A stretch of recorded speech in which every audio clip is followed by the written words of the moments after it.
नमस्कार, मैं ओके। और आप देख रहे हैं वेब दुनिया। पिछले कुछ सालों में हार्ट अटैक के मरीज तेजी से बढ़ रहे हैं, लेकिन यह बीमारी युवाओं को ज्यादा घेर रही है। जहां आज के वक्त में युवा वर्ग अपनी सेहत को लेकर अधिक सजग रहने लगे हैं, नियमित एक्सरसाइज के साथ एक प्रॉपर डाइट फॉलो करते हैं। आखिर जिम जाने वाले फिट और तंदुरुस्त यंग लोगों को हार्ट अटैक क्यों आ रहा है? इसके पीछे क्या कारण है? आइए सीधे जानते हैं एक्सपर्ट से। एक्सपर्ट एडवाइस के तौर पर आज हमारे साथ मौजूद है फिटनेस एक्सपर्ट रजत कछावा। रजत, आपका सेहत के इस विशेष कार्यक्रम में बेहद स्वागत है। Thank you. रजत, सबसे पहले ये बताइए कि जिम जाने के दौरान क्या बेसिक्स है जो ध्यान में रखना चाहिए? बेसिक ये होता है कि आप जिम जाते हो तो आपको सबसे पहले तो अपना वार्म अप करना चाहिए जी। ताकि आपका बॉडी प्रॉपरली वार्म अप रहे और आप हेवी लोड के लिए आपकी बॉडी रेडी रहे। So the main thing is warm up is necessary. कई बार ऐसा होता है कि कुछ लोग जो जिम जाते हैं लेकिन वो अपनी बीमारियां बताते नहीं है, तो किस या तरह के मरीजों को अपनी बीमारियों का पहले जिम एक्सपर्ट्स को बता देना चाहिए? लाइक डायबिटीज हो गया, कोई भी क्रोनिक डिसीज होती है वो ट्रेनर से या कोचेस से छुपाने नहीं चाहिए। जी। Basically like if you have heart disease तो उसका आपको इन्फॉर्म करना जरूरी है। लाइक सो आपका कोच जो है या ट्रेनर जो है वो अकॉर्डिंगली वर्कआउट प्लान करेगा। खासतौर पर अगर जिन्हें हार्ट की समस्या हो, शुगर हो, डायबिटीज हो, थायराइड हो, उन्हें जिम ज्वाइन करना भी चाहिए या नहीं? करना चाहिए। जिम के बहुत बेनिफिट्स हैं। जी। There are so many benefits of gym. So sugar patient, I have so many clients like they have diabetes or heart issues. So we plan accordingly. जब जो लोग अगर जिम ज्वाइन करते हैं, उस दौरान कई तरह की प्रोटीन्स और सप्लीमेंट्स के तौर पर दिए जाते हैं, कैप्सूल्स दिए जाते हैं, इंजेक्शन दिए जाते हैं। तो किस तरह की कितनी मात्रा होनी चाहिए? क्योंकि कई लोग ओवरडोज के चक्कर में बीमार भी हो सकते हैं। Like होता है if we talk about athletes जिनको प्रोटीन की नीड हर किसी को है। Like from a growing child to elderly people. ठीक है, जो छोटा बच्चा है उसको भी प्रोटीन चाहिए और कोई एजेड पर्सन है उसको भी प्रोटीन चाहिए। ठीक है, बट नाउ डेज जिम्स में क्या हो रहा है कि they are going towards shortcuts. Like जो यूथ है वो शॉर्टकट्स के पीछे जा रहा है। ठीक है, जी। उससे क्या हो रहा है, they are taking enhancing drugs जो मसल ग्रोथ को एनहेंस करते हैं। जी। वो ड्रग्स ले रहे हैं, उसके कारण प्रॉब्लम हो रहा है। जिम जाने से कोई प्रॉब्लम नहीं होता बेसिकली। जी। बट अभी पिछले कुछ सालों में देखा जाए तो जो लोग जिम जा रहे थे, फिट थे, और जिम करने के दौरान वो नीचे आते हैं या फिर बैठ जाते रेस्ट करने के लिए भी, तो उन्हें सडनली हार्ट अटैक आ जाता है। उसके पीछे क्या कारण हो सकता है? Because they are not doing cool down. Like एक लिमिटिंग डाउन होता है जी। जो आफ्टर द एक्सरसाइज करना जरूरी होता है। लाइक उसमें स्ट्रेचिंग होती है, स्ट्रेचिंग ऑफ मसल्स। सो उससे क्या होता है, हम अपना बॉडी टेम्परेचर तो नीचे लाते हैं, उसके साथ साथ हार्ट रेट भी अपनी डिक्रीज होती है। जी। तो उसी के कारण it may be a reason कि हार्ट अटैक होता है। और जो एथलीट्स हैं या बॉडी बिल्डर्स हैं उनको हार्ट अटैक इसलिए होता है क्योंकि एक्चुअली होता ये है, हार्ट की भी हाइपरट्रॉफी होती है। If I am talking about youth, they think that कि मैं जिम जाऊंगा, मैं सिर्फ मसल बना लूंगा, अपने बाइसेप बना लूंगा, ये चेस्ट बना लूंगा, जो भी है जितने भी मसल्स हैं वो ग्रो करते हैं। ठीक है, बाय टेकिंग एक्स्ट्रा सप्लीमेंटेशन और डाइट। ठीक है, but they forgot about heart. Heart भी एक मशीन है।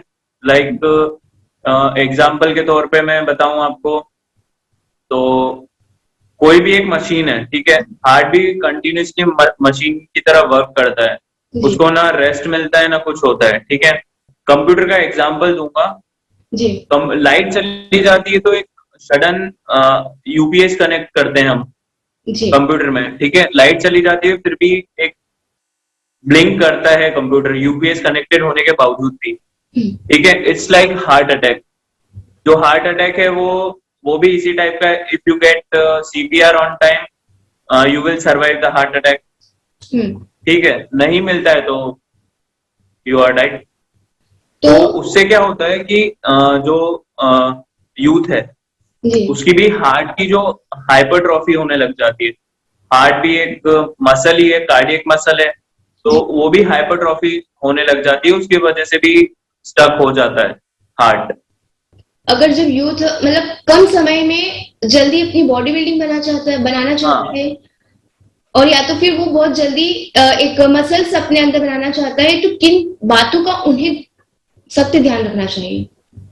हाँ, मेन यही है ना कि आप शॉर्टकट्स के पीछे भागोगे तो लाइफ लॉन्ग नहीं जी पाओगे, ठीक है। इफ मुझे मसल बनाना है और तो मैं स्लो प्रोसेस रहेगा, but I will live long, right. Yes. Slow process के थ्रू मैं लंबा जीऊंगा। If I go for the shortcuts I will die okay. At the early age, like 35 और 40 I will die, okay. Rajat, हमें like बताइए that.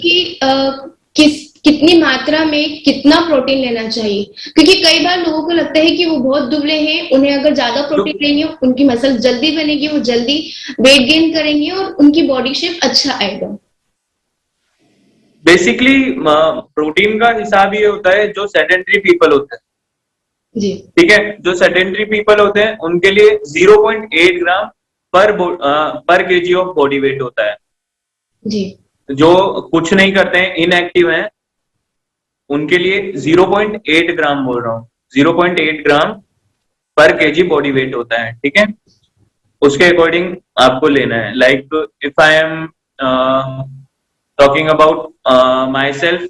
और athletes, hmm. They need 1.5 to 2 grams, 1.5 to 2 grams okay. of their body weight जी। into kgs, ठीक है। ऐसे लेना होता है। लाइक कोई मान लो 60 kg का है, जी। तो उसको लगभग 90 से 100 ग्राम प्रोटीन की रिक्वायरमेंट होगी। अगर एथलेटिक्स के अलावा अगर एक नॉर्मल पर्सन की बात की जाए, वो जो सिर्फ अपनी बॉडी बनाने के लिए एक पर्सनालिटी डेवलप करने के हिसाब से अगर जिम ज्वाइन करता है, तो उन्हें किस तरह के सप्लीमेंट्स लेने चाहिए? Whey protein is enough, like for the fitness you are going to the gym, whey protein is enough. और बाकी सप्लीमेंट में आएगा मल्टीविटामिन हो गया जी। और मल्टी मिनरल्स, बस जी। That's it. Okay.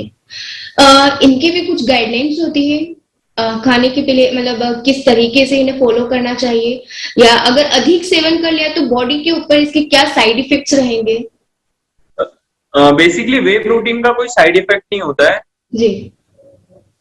If you are taking excess, जी। इन एक्सेस, लाइक हम पानी भी ज्यादा पीते हैं तो उसके भी साइड इफेक्ट्स हैं, राइट। हम्म। तो उसी हिसाब से वे प्रोटीन की भी सर्विंग होती है। Like you can take 3 servings per day according to your body weight और अकॉर्डिंग टू योर गोल। जी। ओके। रजत, आगे जाना चाहेंगे, कई बार लोग जो जिम में देखा जाता है कि वो लोग उनकी बॉडी पूरी तरह से एग्जॉस्ट हो जाती है, लेकिन इसके बाद भी वो लोग कंटिन्यू करते रहते हैं, तो ये भी एक बीमारी का खतरा है, या आगे आने हाँ, वाले समय में ऑब्वियसली बीमारी इफ यू, हो सकती है? बीमारी तो होगी ना। आप प्री एग्जॉस्ट हो चुके हो, उसके बाद भी आप कंटिन्यू करते हो, तो कहीं ना कहीं तो वो हार्म करेगा आपको। ओके। अच्छा, आगे जानना चाहेंगे कि अगर जिम जा रहे हैं, मॉर्निंग में जा रहे हैं, इवनिंग में जा रहे हैं, या फिर नून में जा रहे हैं, तो उस दौरान जिम जाने से पहले किस तरह का खाना या फूड इंटेक करना चाहिए और क्या क्या नहीं करना चाहिए?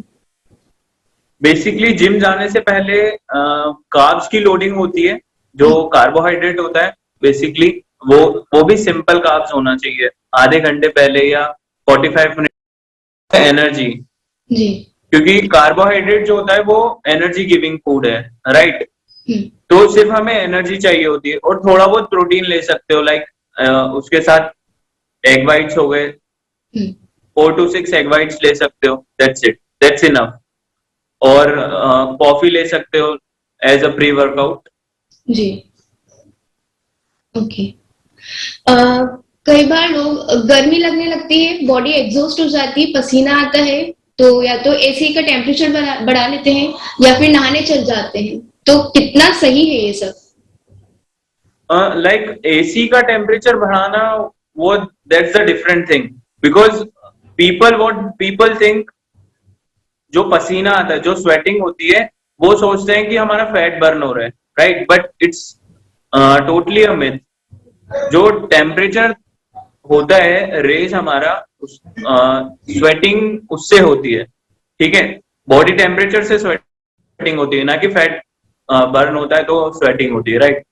If you are walking on a road और अ स्ट्रीट, तब भी आपको स्वेटिंग होती है, जी, ठंड में भी स्वेटिंग होती है। बट पीपल बट लोग सोचते हैं कि हमारा फैट बर्न हो रहा है, राइट? बट ऐसा कुछ नहीं होता है, इट्स अ बॉडी प्रोसेस, जो कि थर्मो रेगुलेशन हम बोलते हैं इसे, ठीक है?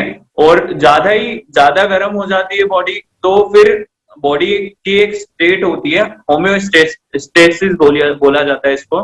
ठीक है। होम्योस्टेसिस बोलते हैं, जिसमें बॉडी टेम्परेचर को बॉडी ऑटोमेटिकली डाउन करने लगती है। ओके, कई बार ब्लैकआउट हो जाते हैं कुछ लोग, तो ये भी एक कारण होता है जी, कि बॉडी संकेत देती है कि बस बस करो, बहुत हुआ, जी, लाइक दैट। ओके।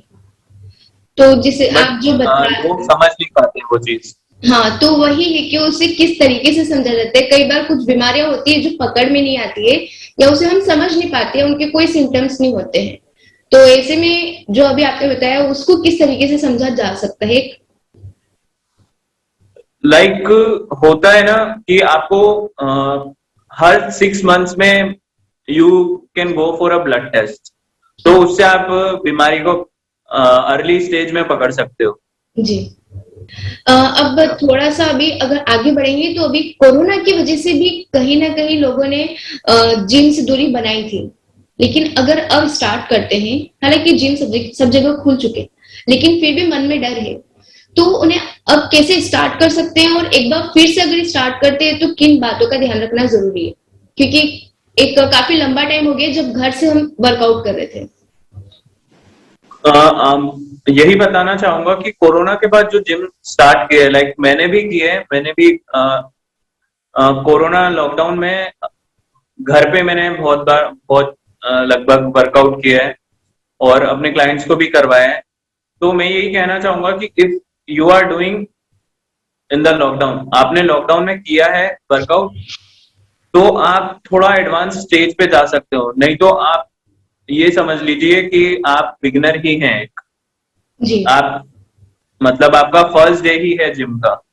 जी, और कुछ लोग होते हैं लाइक ईगो लिफ्टिंग, मतलब ईगोइस्टिक होते हैं कि मैं तो ये कर लूंगा, वो कर लूंगा।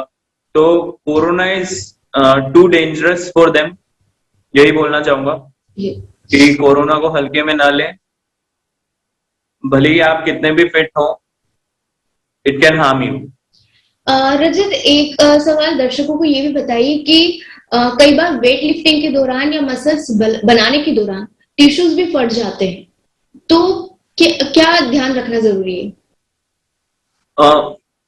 Same point, warm up is necessary, और आपके सीमा के बाहर है कुछ चीज, तो आप वो ना करें तो ही बेहतर है। जी। किस मेरी कैपेसिटी है 10 किलो उठाने की, तो मैं 10 किलो ही उठाऊंगा। मैं 12 या 15 पे जाऊंगा जी, तो मेरा मसल डेवलप होगा, बट मेरा मसल ओवर यूज होगा और फिर टीयर करेगा तो मुझे ही प्रॉब्लम होगी। जी, 10 से 12 पे जाऊंगा, इट्स गुड, जी, but beyond that it will harm me. Okay. Rajat, तमाम जानकारी देने के लिए बहुत बहुत धन्यवाद। तो ये थे हमारे साथ फिटनेस एक्सपर्ट रजत कछावा, जिन्होंने बताया कि हार्ट डिजीज जो बढ़ रही है फिलहाल में यूथ में अक्सर, और जिम जाने के दौरान भी जिस तरीके से युवाओं में हार्ट का खतरा बढ़ रहा है, तो बॉडी की भी एक सीमा होती है जिसके ऊपर अगर आप जाते हैं तो आपको जरूर खतरा है वहां पर। अधिक जानकारी के लिए देखते रहिए वेब दुनिया।